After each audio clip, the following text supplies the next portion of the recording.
မြောက်ကိုရီးယားရဲ့မကြာသေးခင်ဒုံးကျည်ပစ်လွှတ်မှုတွေအကြောင်းအဓိကအချက်တွေကိုမြင်မြင်လေးကြည့်လိုက်ကြအောင်ဒီကိစ္စကဘာလို့ခုမှရေးကြည့်လာလဲဆိုတော့လေ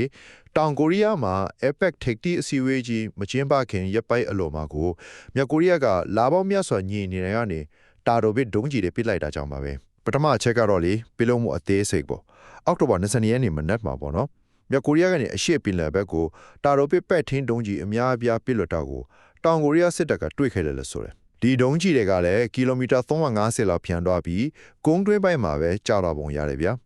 အရေးကြီးတာက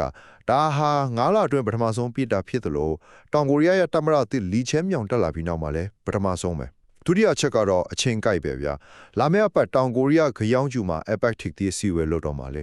အဲ့ဒီမှာ Trump လောကဘာခေါင်းလောင်နေတဲ့လာကြမှာအဲ့တော့ကျွမ်းကျင်တွေကဘာပြောလဲဆိုတော့မြောက်ကိုရီးယားကဒီလိုအရေးကြီးတဲ့ပွဲမတိုင်ခင်ဒါမှမဟုတ်ပွဲအတွင်းမှာကိုသူတို့ရှိနေတယ်ဆိုတာပြဖို့လက်နဲ့စွန့်ရင်ပြဖို့လုပ်တာဖြစ်နိုင်တယ်လို့သုံးသပ်ကြတယ်နောက်ဆုံးအချက်ကတော့မြောက်ကိုရီးယားဘာလိုချင်နေလဲဆိုတာပေါ့သူတို့ကတော့အမြဲပြောနေကြအတိုင်းပဲဒီလက်နက်တွေကအမေရိကန်တို့တောင်ကိုရီးယားတို့လိုရန်သူတွေရန်ကားကာကွယ်ဖို့လိုတယ်ပေါ့ဗျာမကြတဲ့ဟင်ကပဲသူတို့ရဲ့အင်အားအကြီးဆုံးဆိုတဲ့ဟွာဆွန်20ဒုံးကျည်တစ်ကြီးကိုလည်းထုတ်ပြသွားသေးတယ်ဟုတ်တယ်နျူကလ িয়ার ကိုတော့ဘယ်တော့မှမဆုံးဘူးလို့ဆိုပေမဲ့ Trump နဲ့ထပ်တွေ့ဖို့အဆင်သင့်မယ်လို့လည်းအရေးအမြတ်ပြော့ထဲပြန်ရောဆိုတော့ခြုံပြောရင် APEC နီလာချိန်မှာမြောက်ကိုရီးယားရဲ့ဒီဒုံးကျည်ပြလို့မှုတွေက